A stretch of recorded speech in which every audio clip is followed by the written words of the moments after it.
El 10 de junio de 1912, a las 8 de la mañana, Mary Peckham salió al jardín trasero de su casa en Villisca, Iowa. Era una mañana de lunes normal. El sol ya calentaba. Los pájaros cantaban. Mary miró hacia la casa de sus vecinos, la familia Moore, y notó algo raro. Las gallinas no habían sido alimentadas, la ropa no estaba tendida, las persianas seguían bajas, y nadie había salido a hacer los quehaceres de la mañana. Era demasiado silencio para una familia de 6. Mary llamó al hermano de Josiah Moore. El hermano fue a la casa, tocó la puerta, nada, giró la manija. La puerta estaba sin llave. Entró y encontró lo que nadie debería encontrar jamás. Josiah Moore tenía 43 años. Era comerciante exitoso, respetado en la comunidad de Villisca, un pueblo pequeño de unos 2.500 habitantes en el suroeste de Iowa. Su esposa Sarah tenía 39. Sus 4 hijos, Herman de 11 años, Catherine de 10, Arthur de 7 y Paul de 5, eran conocidos en el barrio. Esa noche también dormían en la casa 2 amigas de Catherine, las hermanas Stillinger. Lena tenía 11 años, Ina tenía 8. 8 personas durmieron en esa casa la noche del 9 al 10 de junio de 1912. Ninguna sobrevivió para ver el amanecer. El hermano de Josiah encontró los cuerpos en los dormitorios, todos en sus camas, todos con las sábanas cubriéndoles la cabeza. No porque se hubieran tapado solos, sino porque alguien los había cubierto después de matarlos. La causa de muerte fue la misma en los 8 casos: golpes repetidos con el lado plano de un hacha en la cabeza mientras dormían. Repetidos, no un golpe, no 2. Los médicos forenses determinaron que cada víctima había recibido entre 20 y 30 impactos. El techo del dormitorio de los padres tenía marcas del hacha en el yeso, de la fuerza de los golpes de abajo hacia arriba, del movimiento del asesino al alzar el hacha una y otra vez en un cuarto pequeño y oscuro. Josiah Moore fue el que recibió más golpes. Su rostro quedó tan desfigurado que sus propios hijos, de haber sobrevivido, no lo hubieran reconocido. Nadie despertó, nadie gritó, nadie pudo escapar. 8 personas, un solo asesino, una sola hacha. Y después, silencio. Pero el asesino no se fue inmediatamente después de matar. Eso es lo que hace que este caso sea algo más que un crimen brutal.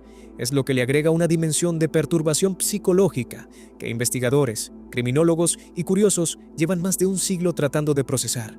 El asesino se quedó en la casa, apagó la lámpara de queroseno en el dormitorio de los padres, pero la dejó encendida en el cuarto de huéspedes donde dormían las hermanas Stillinger, como si en ese cuarto hubiera terminado de hacer lo que había venido a hacer y ya no necesitara ver.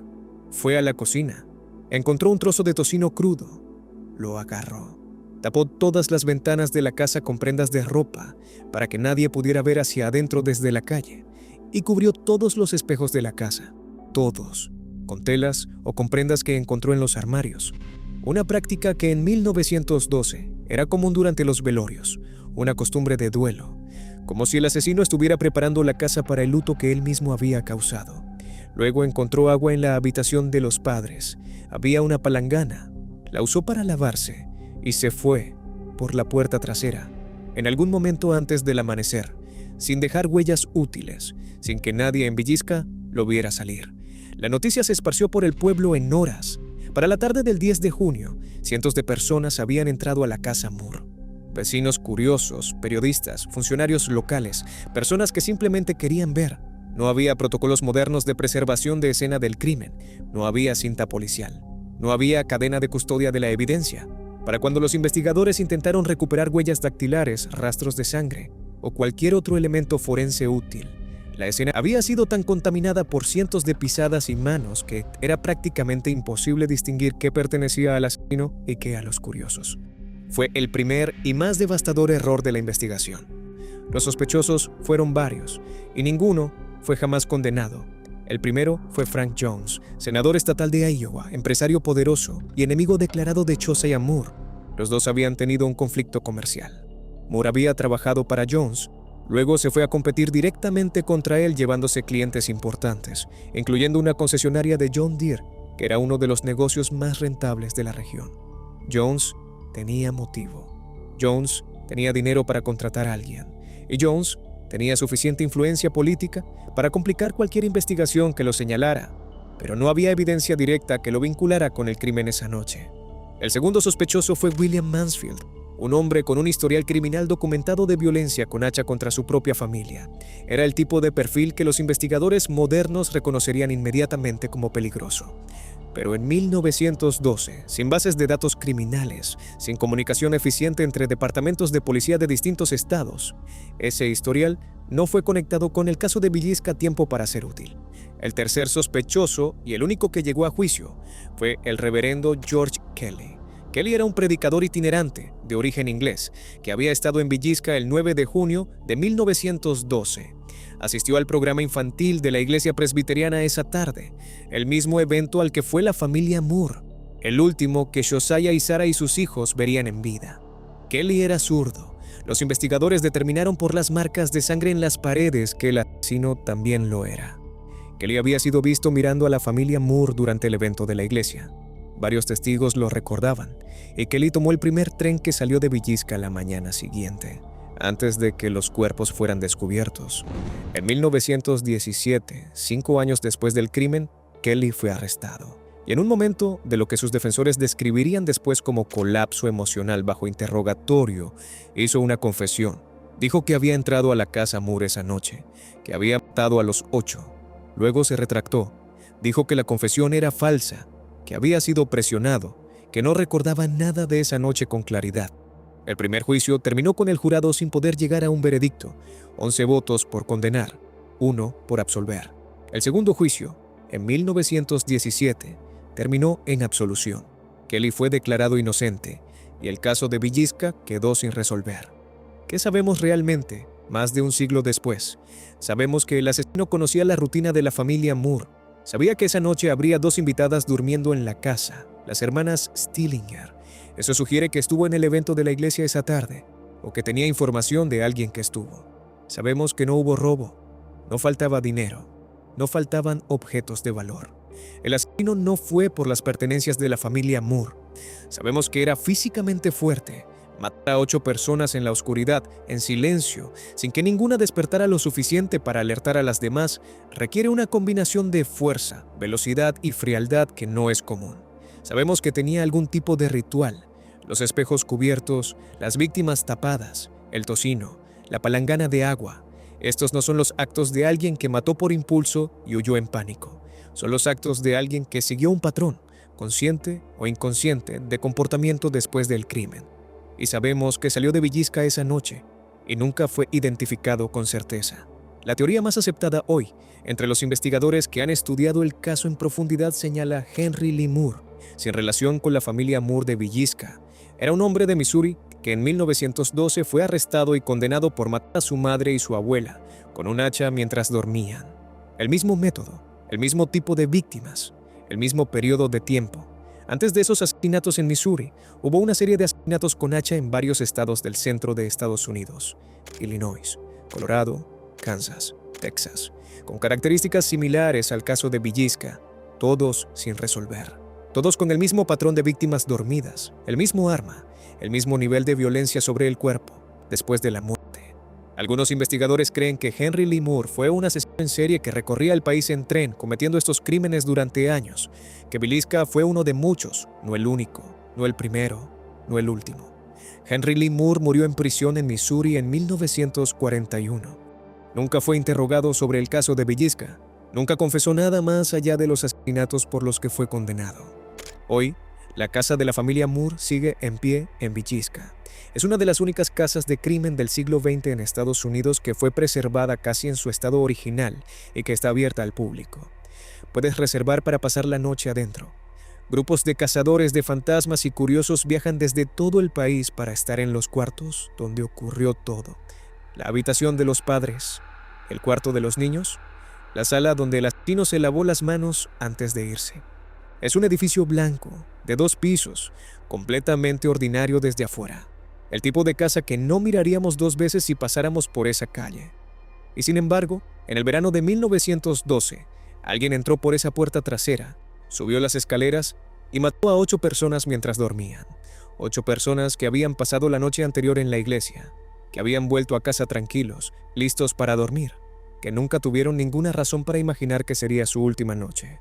Josiah Moore, Sarah Moore, Herman, Catherine, Arthur, Paul, Lena y Ina Stillinger que no vivían ahí, que habían pedido quedarse a dormir porque era más fácil que volver a casa esa noche. El asesino los eligió a todos, los mató a todos y desapareció en la oscuridad de un lunes de junio de 1912. Estados Unidos nunca supo quién fue y probablemente nunca lo sabrá. Hay algo que no menciona casi ningún recuento del caso de Villisca y que vale la pena detenerse a pensar. En 1912, Estados Unidos era un país donde la mayoría de las personas dormía con las puertas sin llave, donde los vecinos se conocían de toda la vida, donde los pueblos pequeños como Villisca eran exactamente el tipo de lugar donde la gente se sentía segura, donde el crimen violento era algo que pasaba en las ciudades grandes, no en las calles tranquilas de Iowa. La familia Moore no tenía ninguna razón para pensar que esa noche sería diferente a cualquier otra. Josiah había cerrado el negocio temprano. Sarah había preparado la cena. Los niños habían ido a la iglesia y vuelto contentos. Las hermanas Stillinger se habían quedado a dormir porque era más fácil y más divertido que volver a la granja. Era una noche completamente ordinaria, y eso es exactamente lo que hace que el caso de Villisca sea tan difícil de sacudirse. No es una historia de personas que tomaron riesgos, que se metieron en situaciones peligrosas, que tuvieron mala suerte en un contexto donde el peligro era visible. Es la historia de una familia que hizo todo bien, fue a la iglesia, invitó a unas amigas de sus hijos, se fue a dormir temprano, y que aún así encontró la muerte antes del amanecer. El asesino no los eligió porque hicieran algo, los eligió porque estaban ahí. Eso es lo que convirtió el crimen de Villisca en algo que paralizó no solo a ese pueblo, sino a toda la región. La pregunta que nadie podía responder y que el asesino nunca identificado dejó abierta para siempre era simple y aterradora. Si esto le pasó a la familia Moore, ¿por qué no podría pasarle a cualquier otra familia en cualquier otro pueblo de Iowa? En las semanas siguientes al crimen, las ventas de cerrojos y cadenas para puertas se dispararon en toda la región. Los periódicos locales reportaron que en múltiples pueblos del estado las personas que nunca habían cerrado sus puertas con llave empezaron a hacerlo cada noche. El asesino de Villisca no solo mató a 8 personas, le quitó a una región entera la sensación de seguridad que da vivir en un pueblo pequeño donde todos se conocen. La investigación que siguió al crimen es, en retrospectiva, un ejemplo casi perfecto de cómo no investigar un caso criminal. La escena fue destruida por los curiosos antes de que los investigadores pudieran preservarla. Las primeras horas, las más críticas en cualquier investigación, se perdieron en caos y especulación pública. Diferentes agencias investigadoras llegaron a diferentes conclusiones y se negaron a compartir información entre sí. El detective privado contratado por el senador Jones, que tenía sus propios motivos para señalar a otros, manejó evidencia de maneras que hoy serían consideradas criminalmente negligentes o directamente fraudulentas. El caso fue politizado desde el primer día. Jones usó su influencia para desviar la investigación hacia el reverendo Kelly. El equipo de Kelly argumentó que Jones había fabricado evidencia para protegerse. Los investigadores del estado de Iowa llegaron a conclusiones diferentes a las de los investigadores del condado de Montgomery, y en medio de todo eso, el asesino real, si es que fue una sola persona, probablemente ya estaba lejos, en otro estado, tal vez en otro crimen. Los 2 juicios de George Kelly son una ilustración dolorosa de todo lo que salió mal. El primer juicio terminó sin veredicto porque el jurado no podía decidir si creer una confesión que el propio acusado decía haber hecho bajo presión. El segundo terminó en absolución porque la evidencia era demasiado débil y demasiado contaminada para convencer a nadie más allá de toda duda razonable. ¿Era Kelly culpable? La mayoría de los historiadores que estudiaron el caso en profundidad creen que no. ¿Era inocente con certeza? Eso tampoco puede afirmarse con seguridad.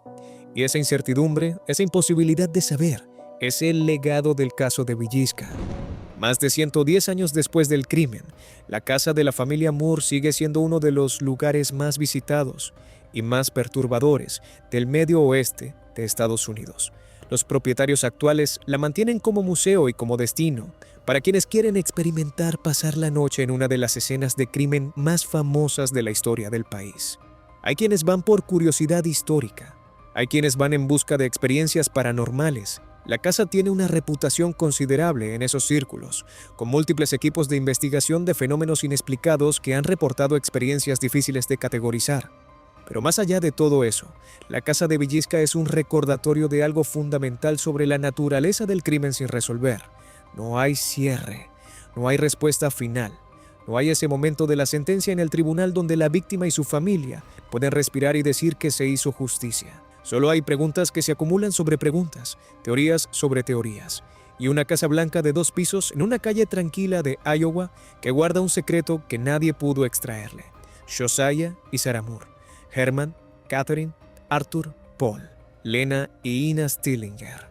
8 personas cuya última noche juntos fue en la iglesia del barrio, celebrando un programa infantil, rodeados de vecinos y amigos.